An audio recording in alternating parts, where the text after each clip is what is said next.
If your soil looks lifeless, cracks when dry, turns muddy when wet, and refuses to grow anything no matter what you add, this isn't a nutrient problem, it's a biology problem, and nearly 200 years ago, gardeners fixed it without compost piles, store-bought fertilizers, or modern tools.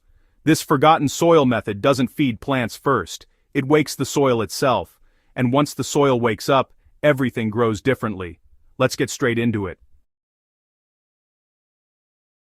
Why dead soil stays dead.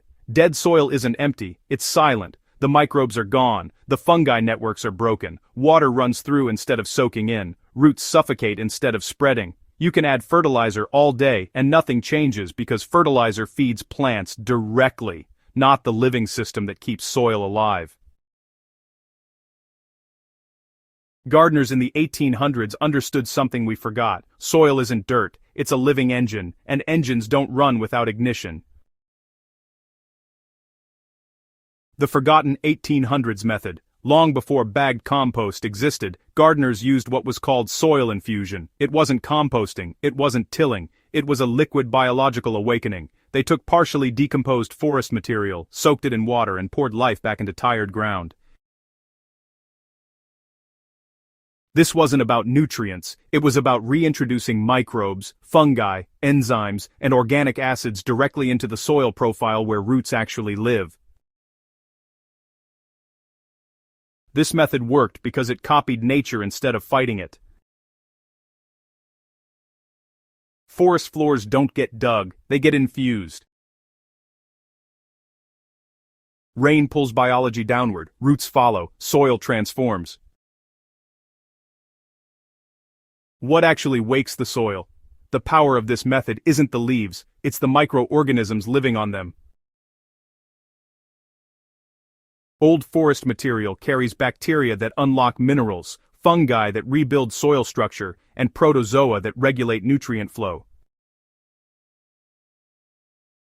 When diluted in water, those organisms spread rapidly through dead soil, colonizing pores that fertilizer can never reach. Once established, they start converting locked nutrients into plant-available forms. They glue soil particles together into stable aggregates. They improve drainage and moisture retention at the same time. This is why the change feels instant. You're not fixing soil slowly. You're switching it back on. The exact formula used. This matters. Too weak and nothing happens. Too strong and you stress the soil. Use 1 full gallon of loosely packed, partially decomposed leaf material. This must be dark, crumbly, and earthy smelling, never fresh or green. Add it to 5 gallons of clean, non-chlorinated water. If tap water is your only option, let it sit uncovered for 24 hours before use. Stir the mixture thoroughly for 1 minute. Then let it soak for 12 to 24 hours. Do not ferment it longer, this is an infusion, not a brew. After soaking, stir again and strain out the solids. Apply 1 gallon of the liquid per 10 square feet of soil. Pour it directly onto the soil surface. Do not spray foliage. Follow immediately with light watering to help it soak in. That's it, no additives, no sugar, no turning, no compost pile.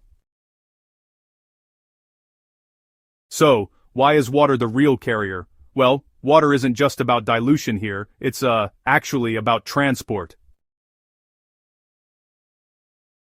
You see, it carries microbes into those tiny microspaces between soil particles where air and roots interact. This is really where dead soil fails, because those spaces collapse. Infusion, though, reopens them. Gardeners way back in the 1800s understood something important. Dry soil repels life, but wet soil, yeah, it invites it. The goal isn't saturation, it's penetration. What happens after application? Within days, soil texture begins to change. It darkens slightly, it smells richer, it holds moisture longer without becoming sticky. Roots begin to branch instead of diving straight down. Earthworms return because food chains rebuild quickly once microbes arrive.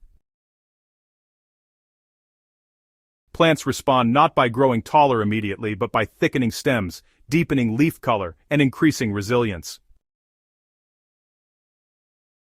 This is soil health expressing itself. Why this beats composting for dead soil. Compost improves soil slowly from the top down. Dead soil often can't wait. Its structure is broken deep below the surface.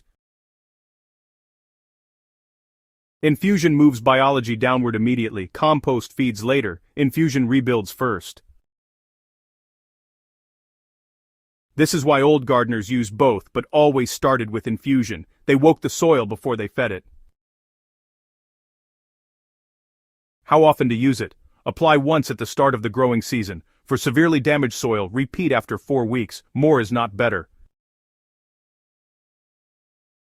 Once microbes establish, they multiply on their own as long as organic matter is present. After that, simple mulching keeps the system alive.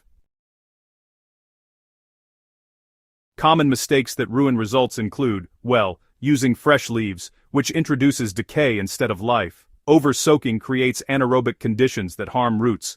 Applying to dry, baked soil without pre-watering prevents penetration. This method works best on slightly moist ground. Never mix this with chemical fertilizers. Let biology stabilize first. Why modern gardeners overlooked this? This method disappeared because it couldn't be sold in bags. It doesn't scale. It relies on understanding soil instead of replacing it. But it still works because soil biology hasn't changed. We just stopped listening to it. Why this fits today's gardens perfectly. With compacted beds, exhausted raised gardens, and soils damaged by chemicals, this method is more relevant than ever.